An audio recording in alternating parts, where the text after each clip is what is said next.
Iran के मिसाइलों ने इजराइल का एयर डिफेंस सिस्टम फेल कर दिया है और वो मिसाइलें रोक नहीं पा रहा है। महिमा, हमारे पास और क्या जानकारी है? देखिए, इजराइल ने खुद अपनी तरफ से ये बता दिया है, ये दावा कर दिया है इजराइल ने कि अब ईरान ने कई वॉरहेड वाली मिसाइलें दागी हैं। ये बात इजराइल खुद कह रहा है अब कि ईरान ने आज जो हमले किए हैं उनमें कई वॉरहेड वाली मिसाइलें दागी हैं और इससे उसके एयर डिफेंस सिस्टम के लिए नई चुनौतियां पैदा हो गई। यानी कि जो एयर डिफेंस सिस्टम इजराइल जिसकी हमेशा तारीफ होती थी कि ये एयर डिफेंस सिस्टम को कोई भेद नहीं सकता है, इससे इजराइल में कोई दिक्कत नहीं होगी, वहां के लोग हमेशा सुरक्षित रहेंगे, अब वही एयर डिफेंस सिस्टम नाकाम होता हुआ दिखाई दे रहा है। इजराइल खुद इस बात को मान रहा है कि उनके एयर डिफेंस सिस्टम के लिए चुनौतियां आ गई हैं, क्योंकि ईरान जो है वो अपनी तरफ से वॉरहेड वाली मिसाइलें यानी कि ज्यादा से ज्यादा बारूद वाली मिसाइलें छोड़ना शुरू कर चुका है। और जैसे कि हमने आपको पहले भी बताया था कि फतेह-1 मिसाइल और उसके बाद आज जब सेजल मिसाइल दागी गई है, वो मिसाइलें इतनी कारगर साबित हुई हैं कि अब इजराइल ने खुद ये बात कह दी है कि जो ईरान की मिसाइलें हैं उनसे हमें काफी नुकसान हो रहा है। वॉरहेड वाली मिसाइलें अब जो ईरान है उसकी तरफ से छोड़ी जा रही हैं इजराइल में। इसके अलावा एक और बात जो अभी सामने आई है कि अभी तक तो ईरान से ही जो भारतीय लोग थे वहां को निकाला गया था, लेकिन अब इजराइल से भी लोगों को निकाला जा रहा है। जो इंडियन लोग इजराइल में फंसे हुए थे, अभी तक उन्हें इसलिए नहीं निकाला जा रहा था क्योंकि ऐसा माना जा रहा था कि इजराइल का एयर डिफेंस सिस्टम अच्छा है तो इतनी दिक्कतें नहीं होंगी, लेकिन अब वहां से भी भारतीय लोगों को निकाला जा रहा है। महिमा, देखिए, इसी बीच एक बयान आता है जिसमें जो नेतन्याहू है वो ये कहते हैं कि ईरान में सुप्रीम लीडर खामनेई भी महफूज नहीं है। इस तरीके की बात इजराइल कह रहा है, जबकि उसका एयर डिफेंस सिस्टम खुद फेल हो गया है। बिल्कुल, इजराइल ने ऐसा कहा था कि जो ईरान है वहाँ पर खामनेई वो महफूज नहीं है। इसके अलावा इजराइल के ही एक बड़े अधिकारी हैं, उनकी तरफ से कहा गया था जो खामनेई है वो हिटलर हैं, उनको हिटलर बता दिया था। इसके बाद खामनेई ने भी बयान जारी किया, उन्होंने कहा कि इजरायली सरकार के अमेरिकी मित्र जंग में उतर गए हैं। इजरायली की सरकार जिस तरह की बातें कह रही है वो उसकी कमजोरी का संकेत है। यानी कि ईरान ये कह रहा है कि इजराइल जो बार बार अमेरिका से मदद मांग रहा है उससे ये दिखाई दे रहा है कि जो इजराइल है वो अब कमजोर हो रहा है, उसकी कमजोरी साफ तौर से अब दिखाई दे रही है। इसके अलावा एक और जो बड़ी दिलचस्प बात हमें अभी समझ में आई थी कि जो ईरान में द गार्डियन काउंसिल है उसने एक स्टेटमेंट जारी किया है यूएस को लेकर, यानी कि यूएस और वहां के जो प्रेसिडेंट हैं उनको लेकर एक बड़ा ही इंटरेस्टिंग स्टेटमेंट जारी किया था। पहले हम आपको वो स्टेटमेंट बता देते हैं, फिर उसका अनुवाद भी बताएंगे। उन्होंने कहा था कि the criminal US government and its idiot president should know that if they take any action against Iran they will face a harsh response. यानी कि उन्होंने पहली बात तो जो यूएस के प्रेसिडेंट हैं यानी कि डोनाल्ड ट्रंप, उन्हें इडियट कहा, ये एक बड़ी बात। इसके बाद उन्होंने कहा कि अगर यूएस की गवर्नमेंट और जो इडियट प्रेसिडेंट हैं वो कुछ भी करते हैं ईरान के खिलाफ, कोई भी ऐसा एक्शन लेते हैं तो उन्हें एक हार्श रिस्पांस देखने को मिलेगा। ये बात खामेनेई भी पहले कह चुके हैं। खामेनेई ने भी पहले कहा था, जो बार बार यूएस के जो प्रेसिडेंट है ट्रंप की तरफ से बार बार बयानबाजी हो रही थी कि सरेंडर कर दीजिए, और खामेनेई को हमें पता है कि खामेनेई कहाँ पर छुपे हुए हैं।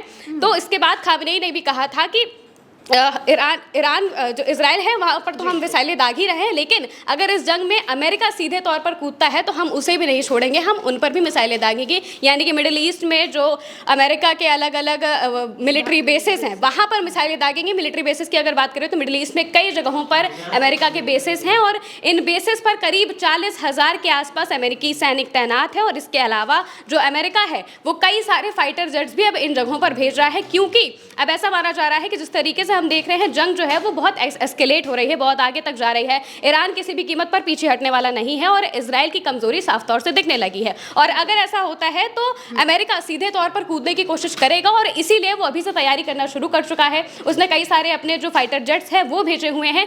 और जो एक जगह है जहाँ पर ईरान की काफ़ी सारी न्यूक्लियर फैसिलिटीज़ रखी हुई हैं, उनके हथियार रखे हुए हैं, फोर्डो की अगर बात करें, बुशहर तो दूसरा प्लांट है, फोर्डो की अगर बात करें तो वहाँ पर ऐसा माना जा रहा है कि अमेरिका अगर कहीं हमला करेगा तो सबसे पहले वहाँ कर सकता है, क्योंकि वहाँ पर ही न्यूक्लियर बेसेस हैं और वो ज़मीन के काफ़ी अंदर है। इसकी काफ़ी तारीफ होती है कि ईरान ने जो अपनी न्यूक्लियर फैसिलिटीज़ को रखा है वो ज़मीन से काफ़ी नीचे 235 के आसपास, 295 के आसपास फुट नीचे ज़मीन के अंदर उन्होंने अपनी फैसिलिटीज़ को रखा है। इतनी सुरक्षित तरीके से रखा है कि उसे भेदना बहुत मुश्किल है और वो तभी भेदा जा सकता है अगर अमेरिका की जो अगर टेक्नोलॉजी है या फिर उनके जो जेट्स हैं उनके द्वारा ही भेदा जा सकता है। इस वजह से ऐसा माना जा रहा है कि अगर अमेरिका कूदेगा तो वो वहाँ पर अटैक करेगा, और अगर ऐसा करता है तो ईरान फिर अमेरिका को किसी भी कीमत पर नहीं छोड़ेगा। ये बात खामेनेई ने खुद भी कही थी कि अगर अमेरिका सीधे तौर पर कूदेगा तो वो उसे नहीं छोड़ेगा। इसके बाद अभी जो बुशहर प्लांट की सर बात कर रहे थे, बुशहर प्लांट की अगर बात बताएं तो इजराइल के एक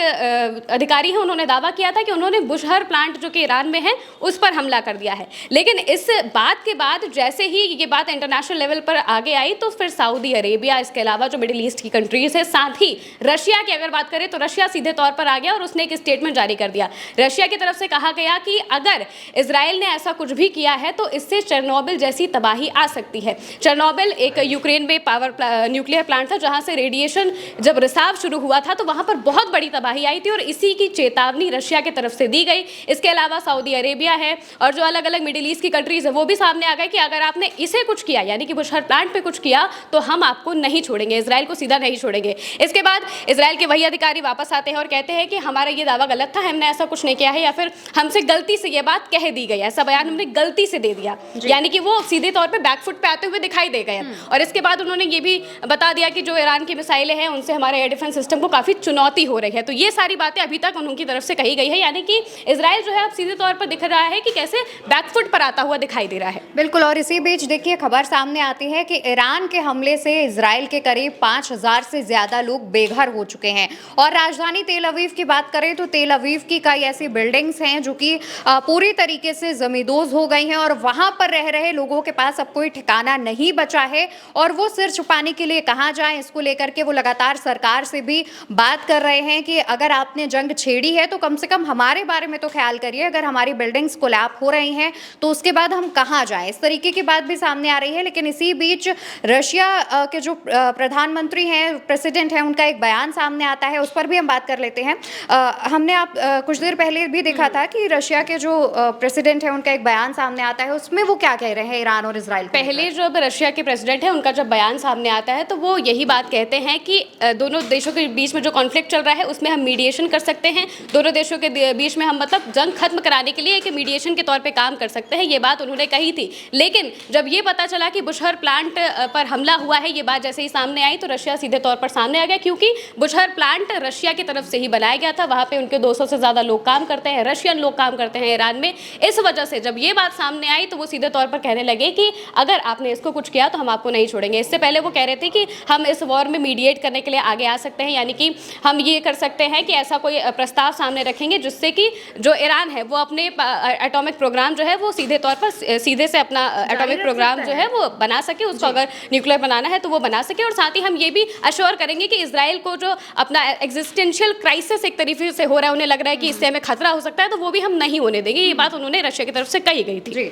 और देखिए इस तरीके से लगातार जो जानकारियां हैं वो सामने आ रही हैं, लेकिन सबसे ज्यादा चौंकाता है नेतन्याहू का बयान, क्योंकि जहां पर एक तरफ इजराइल के तमाम लोग बेघर हो रहे हैं, इजराइल के एयर डिफेंस सिस्टम ईरान के मिसाइलों के आगे फेल होते नजर आ रहे हैं, तो वहीं दूसरी तरफ वो खामनेई को लेकर लगातार बयानबाजी कर रहे हैं, खामनेई की जान लेने तक की बात कह रहे हैं। और दूसरी तरफ कहा यह जा रहा है कि अमेरिका की वजह से इजराइल रुका है, नहीं तो इजराइल खामनेई पर हमला कर सकता है। और वहीं अगर आप तस्वीरें देखेंगे और तमाम जो खबरें देखेंगे तो वहां पर इजराइल ईरान पर लगातार पीछे होता दिख रहा है, ईरान जो है वो इजराइल पर भारी पड़ता हुआ नजर आ रहा है। एक और बात यह है कि इजराइल के जो प्रेसिडेंट है नेतन्याहू, उनकी आपने अभी बात की तो हमको ये बात याद आ गई, अभी भी हमने पढ़ा था कि इजराइल के जो नेतन्याहू उन्होंने कसम खाई है कि वो ईरान के न्यूक्लियर और बैलिस्टिक मिसाइल थ्रेट को खत्म करके रहेंगे। यानी कि एक तरफ आप देखिए कि इजराइल में ही अभी आपने बताया कि 6-7 दिनों के दरमियान कम से कम 5000 लोग बेघर हो चुके हैं।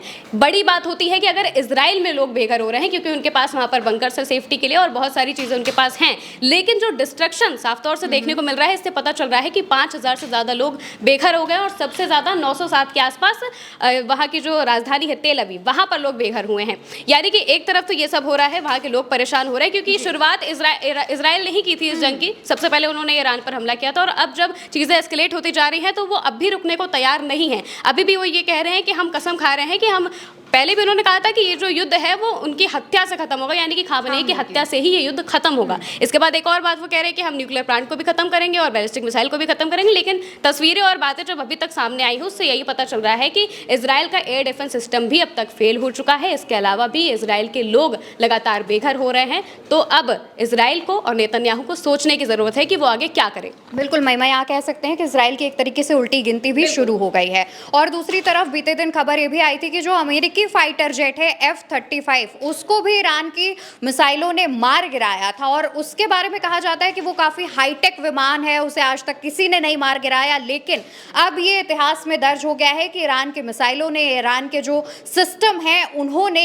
F-35 जो कि अमेरिकी फाइटर जेट है, इजराइल के पास था और इजराइल ने इसे दागा था, वो अब मार गिराया जा चुका है। तमाम ऐसे दावे लगातार ईरान की तरफ से भी किए जा रहे हैं। हालांकि दूसरी तरफ इजराइल अपने देश में मारे जा रहे लोगों की संख्या को अभी भी छुपा रहा है और ये दिखाने की कोशिश कर रहा है कि ईरान की तरफ से जो हमले हो रहे हैं उसमें हमारे लोग नहीं मारे जा रहे हैं। लेकिन जो डिस्ट्रक्शन इजराइल में चल रहा है ईरान की वजह से, वो काफी बड़े पैमाने पर हो गया है। एक और बात ये है कि हमारे पास अभी तस्वीरें सामने आई हैं कि ईरान ने जो इजराइल के ड्रोन्स हैं, उन ड्रोन्स को भी मार गिराया। उसकी तस्वीरें भी सामने आई है, वो भी हम आपको दिखा रहे होंगे। इस स्क्रीन पर आप देख सकते हैं वो तस्वीरें। जिस तरह से आपको दिख रहा होगा कि जो इजराइल के ड्रोन हैं, हाईटेक ड्रोन बताए जाते हैं इजराइल के, उन्हें जल्दी मारना, इंटरसेप्ट करना बहुत मुश्किल होता है। क्योंकि अगर आप पैलेस्टाइन देखेंगे, वहाँ पर जब भी जंग होती है तो वो ड्रोन्स का इस्तेमाल सबसे ज़्यादा करते हैं और उन्हीं ड्रोन्स को अब ईरान ने अच्छे खासे तरीके से मार गिराया है। इसके अलावा एक और दावा जो तेहरान टाइम की तरफ से किया गया था, जो कि ईरान का काफ़ी प्रमुख अखबार है,